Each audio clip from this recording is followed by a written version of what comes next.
Hello everybody, I'm Iannone and welcome to the Sports Reel, the show that's all about the sports movies. And what better way to get started than with a movie about the first sport that I fell in love with, baseball. I'll tell you what would be a better way. Any movie better than Here Come the Tigers. Never heard of this one? Join the club. It's a long-forgotten 1978 movie that tried to do what Bad News Bears did. It would have succeeded too, if only it had any semblance of wit and humor. And if you need any proof that this movie is long forgotten, you don't have to look any further than the DVD cover. Take a look at this thing. Is this not the worst Photoshop job you have ever seen? This group shot does not exist in the movie. That trophy that the coach is holding up, not in the movie. Actually, the trophy in the movie looks a lot nicer than that one. And finally, take a look at the tagline. Get ready for Major League Fun. Yeah, you know that was just slapped on there by some executives who only knew that this movie was about baseball. I can't even believe that they bothered to release this thing on DVD. It is embarrassing to watch, and nothing at all like real Little League baseball. Take it from Jim Touchette and Sun Excavation star right fielder. So, let's get ready for some Major League shit. It's Here Come the Tigers. We start out with the opening credits, complete with public domain music and title cards that look like they were drawn by someone's 6-year-old sister. Yeah, this really puts you in the mood for some baseball, doesn't it? After that, we see...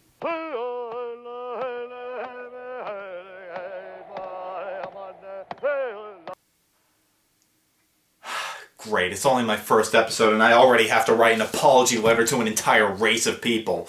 To the Native American community, let me start by saying... So yeah, this guy is a police officer who coaches the local Little League team, the Tigers. But something has caused him to snap, and so our main character, Officer Eddie Burke, tries to talk him down. They got guys down there who can cure you. I don't want to be cured, I want to be a Cleveland Indian. Would you stop doing that? This apology letter is getting longer and longer! Chief Piss-Off Minorities here doesn't want to coach his new players on the Tigers because they're a bunch of losers, so Eddie agrees to coach the team in his place. You coach, and I won't kill myself. Okay, I'll coach the Tigers one season. And then my wife will divorce me. Dude, you must be married to a real prude if she's gonna kill you for managing a baseball team. Sucks to be you! Later, we see Eddie talking with his fellow officers, and they say that the team will be terrible, but Eddie's partner, Bert Honegger, believes in him. I got a buddy that saw the lineup, and I got 5 big ones that says you guys don't do no better than 2nd division. I'll take that bet.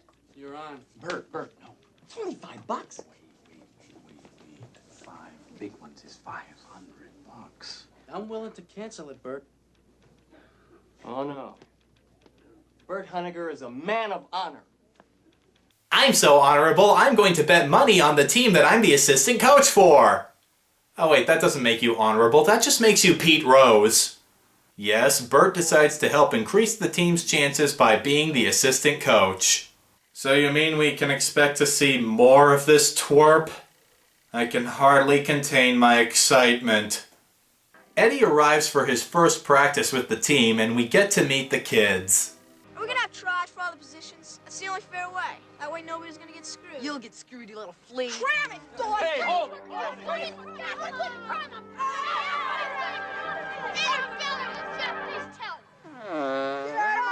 Yes, lots of screaming and fart jokes, everyone. This is what we can expect to see for the rest of the movie. Joy. Okay, let's have a quick rundown of these kids. First we have Eagle Scout, and he's the nerd of the team. He's an annoying little tattletale, but at least he's a good detective.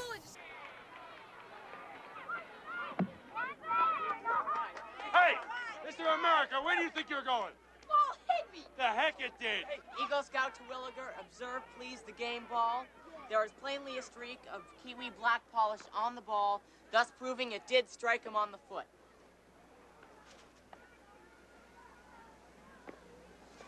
Take your base. My God, your skills rival those of the Dark Knight!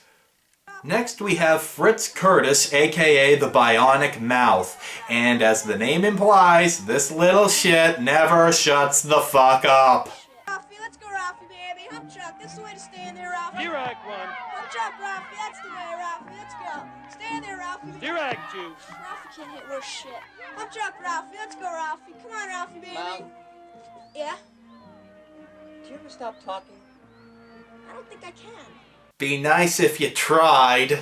This kid is named Art, and his nickname is The Fart. Art the Fart.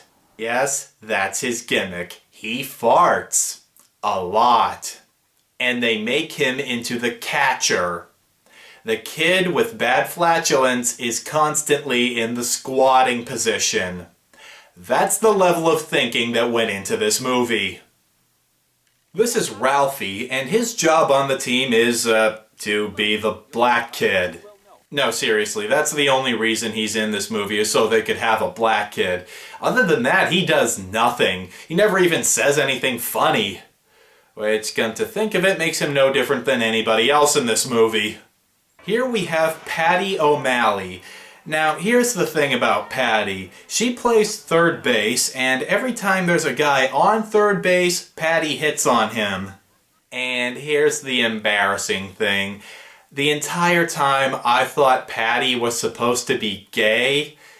It took me until the end credits to realize that Patty was a girl. Oops.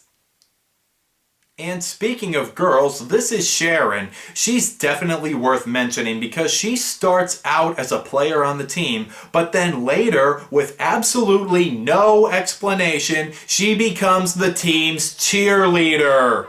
First of all, way to set back the movement, and second, it doesn't even make sense. When you think cheerleading, you think football and basketball, but not baseball. You never see cheerleaders in baseball. Oh my god, what the hell? Oh, my eyes, they burn! Okay, that's enough of that. Eddie and Bert get briefed the next day about a kid going around vandalizing cars. Yesterday, he vandalized 6 Granadas and a couple of Montegos. Shrink says he hates them because they're bigger than he is. What? Shrink says he hates them because they're bigger than he is. He hates cars because they're bigger than him? What kind of a psychological condition is that? I've heard of a Napoleon complex, but that's hating other people because they're taller than you. Who the hell hates an inanimate object because it's bigger than you? Stupid house being bigger than me. Damn it! Do you see how stupid that looks? Oh, no, you don't? You need more convincing? Okay, well take a look at how this kid Buster takes out his aggression towards cars. He takes metal hooks and attaches them to car doors and bumpers. Yeah, that's a real master of stealth at work here, folks. And why is this guy leaning against his car door? What, the back of the seat was too comfortable for you? Anyway, when this lady in the truck takes off, she takes all of the bumpers and car doors with her. So yeah, that guy was only leaning against the car door for the sole purpose of falling out after it gets ripped out. Why? Comedy! But soon after, Eddie and Bert show up to chase Buster and...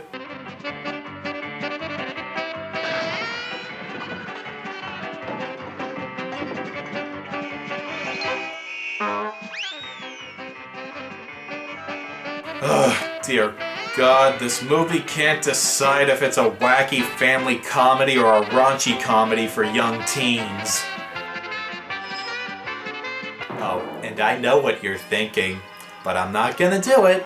I'm not going to insert the Benny Hill music here. Why? Because that might actually bring some fucking dignity to this movie, and I refuse to do that! Finally, Bert and Eddie catch the little bugger. Police brutality! Get off my ass, you blue-balled faggot! Yep, one of the first words we hear out of this kid's mouth is faggot. And we're supposed to be rooting for him. You heard me right, folks. Start rooting for the vandalizing homophobe. Eddie and Bert take Buster before a judge. Buster's parents have basically given up on him, but instead of sending him to juvie, she tells them about a special program she has. Are you familiar with my program of host homes, Officer Bert? I think what you need is a good, strong home with a good, strong father. Someone like Officer Burke here. I call it the Really Bad Idea Program. So it's decided that Buster will go to live with Eddie in his home. But surely that prudish wife of his will throw a fit when she hears about this! Why'd a nice piece of fluff like you go and marry this deadhead for? I'm still trying to figure that one out myself. My God, what a stuck-up bitch! Yeah, it's worth mentioning that early in the movie, Eddie keeps saying that his wife will kill him for coaching a baseball team, making her sound like a total bitch, but then every time we see her, she is beyond supportive of both Eddie and the team. She goes to their games, orders them pizza, and fixes their uniforms. So, all of those scenes where Eddie was talking about how his wife is going to kill him, they were totally pointless.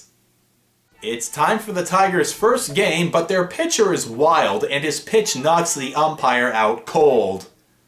Oh yeah, it's okay. You can just leave him there. Oh, what the fuck? His nose is broken? I'm pretty sure that mask would protect his face a lot better than that. So Ralphie hits what looks like an inside-the-park home run, but he's called out at home. Your guy never touched first base. Catch you tag him yet? No. You're safe! You just witnessed the first five-bagger in history. It counts as a single. Wrong. He's just out. He would actually have to run all the way back around third base and second base, all the way back to first base in order for it to be counting. You know what? Fuck it. He's just out, okay? If you're gonna do a baseball movie, you should at least get the rules right. So the Tigers lose their first game 19-0, and that leads to the one mildly funny line in the whole movie. Okay, let's go get some ice cream. I'll pass the ice cream this time. Me too. Same. Does this mean I don't get any ice cream? I hope you enjoyed it, because that was the movie's high point. Eddie realizes the kids need a lot more practice, so he comes up with tips to help them. We got to put a little strength in your hands so that you can get some snap in your throws. So far, the only exercise your hand gets is up your schnoz. And just wait a few more years, his hand will be getting plenty of exercise. Sweet Adeline, my Adeline.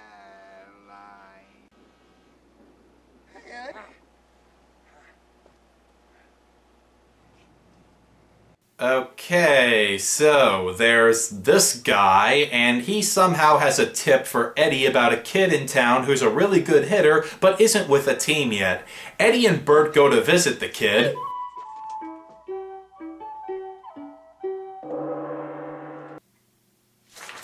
To the Asian American community. Yes, we now have an Asian stereotype joining the team. He gives the Tigers a fighting chance, though, as he can really play. At their next game, the team is 1 out away from winning, but then Buster fails to make what would have been the game-winning catch. Upset with himself, he runs away, and we get treated to what has to be one of the worst songs I have ever heard.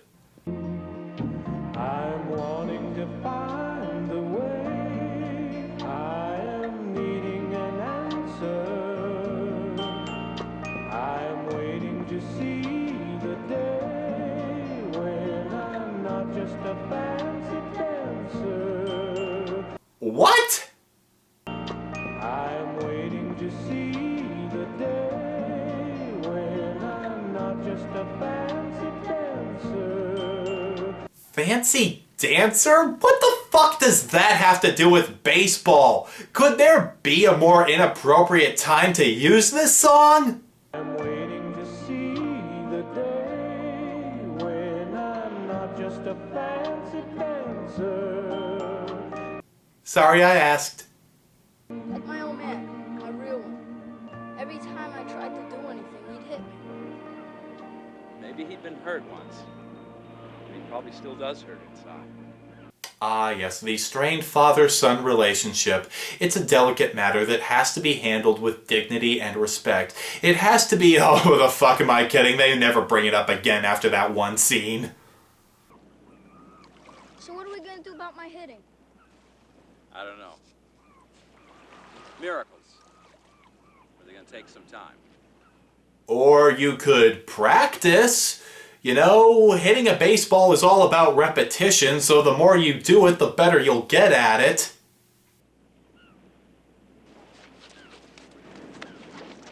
Are you fucking kidding me? You're seriously going to hope for a miracle to improve his hitting? You are the worst coach ever! Get the kid into the batting cage! Later on, Eddie and Bert respond to a call from a woman whose plants have been destroyed by vandals. I'm outraged, but I haven't a clue. Yep, I'm outraged. So very, very outraged. Listen to how outraged I am. I'm so outraged I could just scream. Ah. My sister had a fern. She killed it. I'm sorry to hear that. So am I. What was the point of that exchange? His sister had a fern. She killed it. So what? Was that supposed to be funny? It's a fern. There's nothing funny about a fern. It's just a plant. Plants are not funny. Does this look inanimate to you, punk? If I can talk and I can move, who's to say I can't do anything I want? Okay, most of the time. Eddie notices the woman's son, Danny, in the backyard playing catch with her chauffeur, and realizes he'd make a great pitcher. Danny is deaf and mute, however, and his mother is very protective of him. I should say not. Who knows what accidents could befall a child from a hardball, or what germs lurk in a baseball field? Well, it looks like it's going to take a lot of convincing to get her to change her mind. Well, lend him to us. Let him be one of the Tigers. Let him grow up. Well, if he wants to.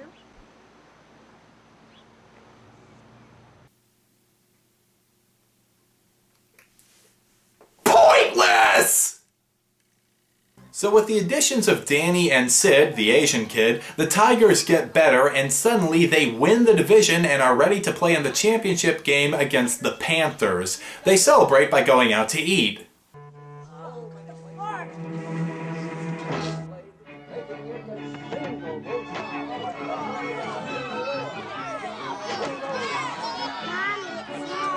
Oh, get back in there, you pansies. It's a fart, not a biohazard. Later, some of the kids go to the movies to see Star Wars. Ben Kenobi told him about the Force. All you gotta do is believe in the Force of good. That way you can hit your target with your eyes closed. Yeah, you think that'll prove Bus is hitting? Very funny, man. Remember that for later. After that, they go to an arcade, and a bunch of the Panthers players gang up on the Tigers, and they dislocate Danny's shoulder on his pitching arm. The championship is a day after tomorrow. Now, is there any chance that the shoulder could reset and heal by itself?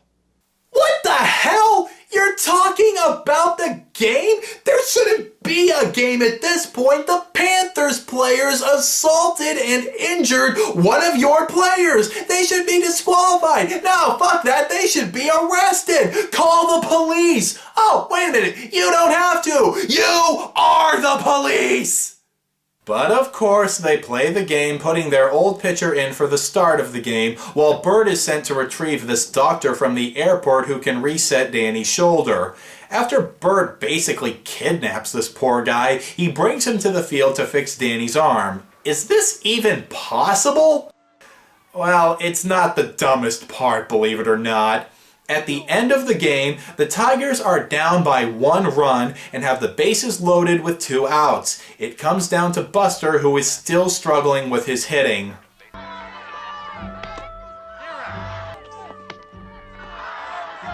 So, with 2 strikes on him, what's Buster gonna do? Get a sudden boost of confidence and hit the ball? Oh, if only. Remember that talk about the Force from earlier? All you have to do is believe in the force of good. Then you can hit your target with your eyes closed. I kid you not, Buster closes his eyes and manages to hit the ball out of the park using the Force to guide him. Wow! Of all the dumbass ways to end your movie, that is the dumbassiest. He used the fucking Force. There are only 3 instances where the Force is an acceptable plot point. In Star Wars movies, in movies that parody Star Wars, and that one commercial where the kid's dressed up like Darth Vader. That's it. This is a terrible movie. The jokes aren't funny, the plot is 100% predictable, and the acting is awful. It is one of the worst movies I have ever seen. Who directed this turd? You know what, forget it. It doesn't even matter, because whoever directed this would in no way be capable of directing anything even remotely good. Guess again, Iannone! Horror Guru, what do you want? I just thought I'd let you know that the director of this turd is none other than Sean Cunningham.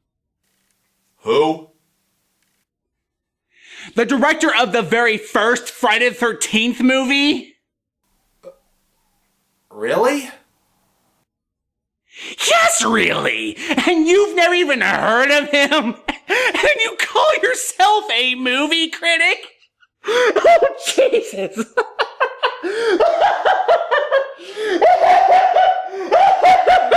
Oh, Jesus! You make me laugh. You know, you shouldn't laugh at me. I tend to steal things from people who laugh at me.